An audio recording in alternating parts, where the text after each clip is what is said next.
قبل ما نبدأ صلى على النبي. وقصتنا النهاردة عن شاب وسيم قاسي بيتقابل مع حبيبته اللي سابها من 18 سنة، وبيبقى رئيسها وبيحاول يتقرب منها من تاني، وده رغم العداوة اللي بينهم من زمان. فيا ترى يرجعوا لبعض ولا لأ؟ ده اللي أنا أعرفه. بس لأول مرة تشوفني اشترك في القناة يا زميلي، وما تنساش اللايك والسبسكرايب والشير. ويلا نبدأ. الجزء بيبدأ مع يون وهي بتفتكر كل الأحداث اللي حصلت بينها وبين سوك، وبتكون مستغربة عليه وبتشتم فيه كمان عشان اللي عمله. فبيفكر في انه ازاي يعرف يقرب منها في 3 شهور بس، وعاوز كده وبيروح عشان يقعد عندها في البيت، بما ان البيت ده للمدرسين. وطبعا بتكون مصدومة من قراره ده، بس بياخد في انه كونغ هيقعد برضه، فهو زيه وبيعرفها في انه مش عشان سابوا بعض من سنين كتيرة هتمنعه من حقه ده. وبيدخل يختار الأوضة اللي فوق اللي كانت هتبقى الكونغ علشان يبقى قريب منها على طول. وبالفعل بيطلع بيكون خسر قدام كونغ وبقى في اوضه وحشه جدا، وبيكون متضايق بشكل كبير. فيوم بتعرف جدها جاي في انهم انتقلوا لهنا بسببه اصلا، علشان شايف انه جه عشان يراقبه ويكون قريب منها وناوي يرحب بيه علشان ياخد عليه وخلاص. فبنروح لاهتمام جاي بالعربيه بتاعته، وكونغ بيكون معجب بيها، بس هنا بيروح يهزر مع يوم بالمياه، وعشان كده بتروح تجري وراه وبتغرقه بالمياه وهم فرحانين. واللي بيشوف ده هو سوك، وبيكون متضايق بشكل كبير وبيبعد الحوار عنه. فبتروح تتأسف لكونغ بعد ما غرقته كده. وجاي بيفكر يعملوا ايه النهارده، وبيلعبوا على مين اللي يروح يشتري منتجات من متجر. وفجأة سوك بينضم ليهم وبيخسر مع يون عشان يمشي معاه وبيتصدموا. فبيمشوا سوا وهي مش طايقاه كالعادة، بس بتشتري منتجات وبيكون لسه بتجادل معاه كعادته. وبتشوف انه بيلومها بس شايفاه انه مش هيتغير خالص، وبتفكره بزمان وقت ما كانوا في المدرسة وبيبكي من الضرب اللي كان بيتضربه. وبتخليه يمشي على طول، وبيكملوا شراء منتجات وبيأثر فيها علشان هو فاكر هي لسه بتحب ايه وبيشيل كل حاجة بدلها. هو بيخسر نفسه وبيمشوا سوا. فبيروح يجهزوا الطعام كويس علشان كونغ بيعرف يطبخ ليهم، وكلهم بيعجبوا بيه. بس سوك لسه بيكون مش طايقه، بس بيغير رأيه لما بياكل على طول، وبيقرر ياكل كتير لدرجة اللي الكل بيستغرب من كمية الطعام اللي أكلها دي. فجاي بيروح يتكلم مع كونغ عن الارتباط، وإنه ممكن يرتبط بيون اللي أكبر منه ب7 سنين. وسوك شايف إن ده غريب جدا، علشان إزاي في حد يعمل كده. وبيروح يشوف إن كونغ بيهتم بصحة جاي وفي إن هو معاه، وعشان كده بيفكر إزاي يعجبه. وبيروح يعمل اللي حبه وبيصلح الأبواب القديمة دي،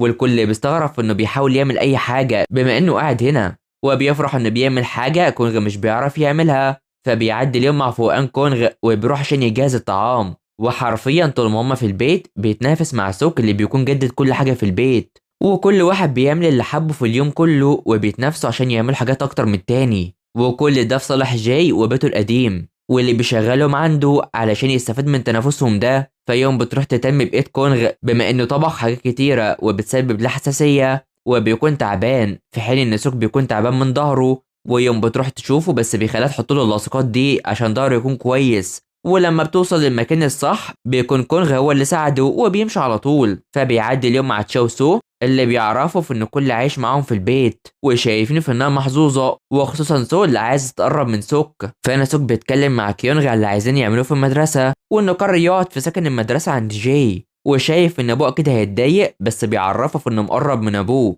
وعاوز يعرف هو قريب من مين اكتر، ابوه ولا جاي. فبيعرفه في انه شايف ان المكان الاصلي احسن، وعشان كده سوك بيفكر في انه يروح ويشوف الاماكن بنفسه ويفرح كيونغ.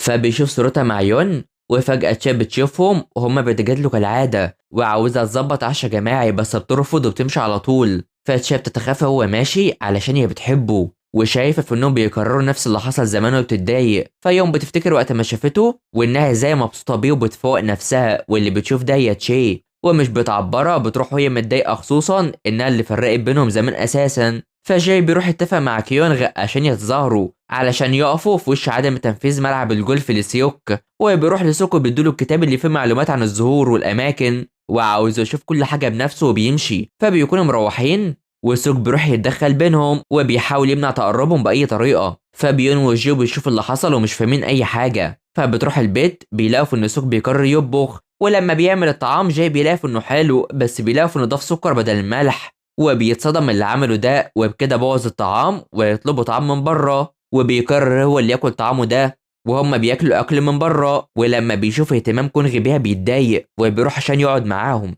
وبيلاقي في ان جاي بيضايقه بالكلام علشان يقف في وش شركة ابوه. فجاي وكيونغ الباقي بيكون معاهم، بس بيلاقي في ان الكل راح لجانب سوك اللي عزومه مع الطعام كده، وعاوزهم يصوتوا لانشاء ملعب الجولف ده. فسوك بيعرف اللي بيحصل من ليه وشايف ان ابوه كان بيشرب وبيتضايق، وجاي بيشوف ده ان كله متجمع حوالين منه وده بيضايقه بشكل كبير. فيوم بتعرف انه راح لسوك وبتجري تلحقه علشان بيكون هيدخل في صراع مع سيوك، وكل واحد بيدافع عن فكرته بشكل كبير. والسوك بيسخر منه من زمان وعشان كده بيروح بيفكر في انه يضربه، بس يوم بتيجي بتوقفه على طول وبتخليه يمشي، وبيبدأ يسخر منها علشان هو كان معاه كل حاجة زمان ودلوقتي لأ، وده بيخلي جاي يروح يضربه وبيتضايق عليه بشكل كبير. بل لما سوك بيجي بيضربه هو كمان وبيروح يبعدهم عن بعض، فبتروح تهتم بجدها وبتطلع لسوك عشان يتكلموا سوا عند المكان المفضل عندها ده، وبتعرفه في انهم مدمرين فيبعد عنهم علشان هو دلوقتي عندهم كل حاجة، وابوه عاوز يدمر الجبل اللي جده بيحبه، بس هو بيكون مش في ايده اي حاجة علشان هو راجل اعمال،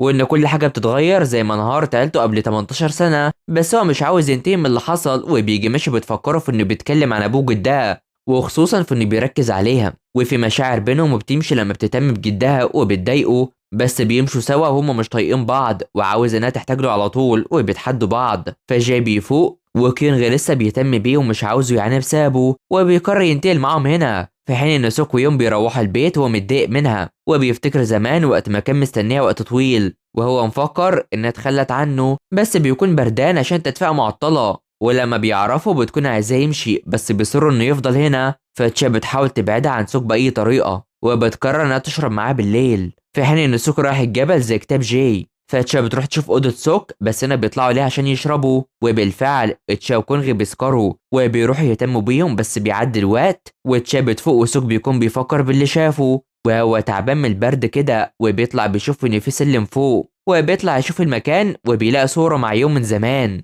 فبيطلعوا بيتصدموا وخصوصا يون اللي بتحاول تمنعه من الصور، بس بتقع بتنزله البنطلون وجدها بيجي والكل بيتصدم من اللي حصل ده وبيمشي على طول، فبيقوم وبياخد صورته معاها وبيكون وقع منهم جوابها ده. وتشا بتفتكر الفون وبتفتكر اللي عملته وابعادهم عن بعض وبترتبك، فبيروح يوراها الصورة فبترميها علشان تثبت ان مفيش حاجة. فالسوك بيجي جوه متضايق بشكل كبير من الضرب ده وبيمشي، وبيكون سوك تعبان جدا وبيروح يشتري علاج. فيوم بتفتكر صورهم سوا وهي حزينة وبتقرر تشحن الفون الفاصل كمان، وبتلاقي انه تعبان وبتتابعه، فبيكون تعبان وبيركز في صورتهم وهو حزين. فيوم بتروح تشوف انه تعبان وبتهتم بيه وبتعمله كمادات ومش عارفه هي بتهتم بيه كده ليه، فبيفتكر وقت ما كان مستنيها وبيبكي وهي لسه مهتميه بيه، وكان بيتمنى في انها تكون موجوده وقتها وما كانوش بعدوا عن بعض اصلا، وبتفضل تخفف حرارته، بس انا بتخيل انها راحت له فعلا والزور طلعت وبيقربوا من بعض هما الاتنين وفرحانين وبيلمسها عشان تبقى قدامه، بس بتمشي وهي هنا بتشوف انه كويس وبتيجي تمشي بيمسك ايدها، وجدها جاي راح هناك بس بيفوق وبيركز فيها وبيروح يبوسها وهي مصدومه بشكل كبير وبتحب ده طبعا. والجزء بيخلص على هنا، فما تنسوش اللايك والاشتراك في القناه وتفعيل الجرس حلوين علشان يوصلكوا الجزء الجاي. تابعونا، سلام.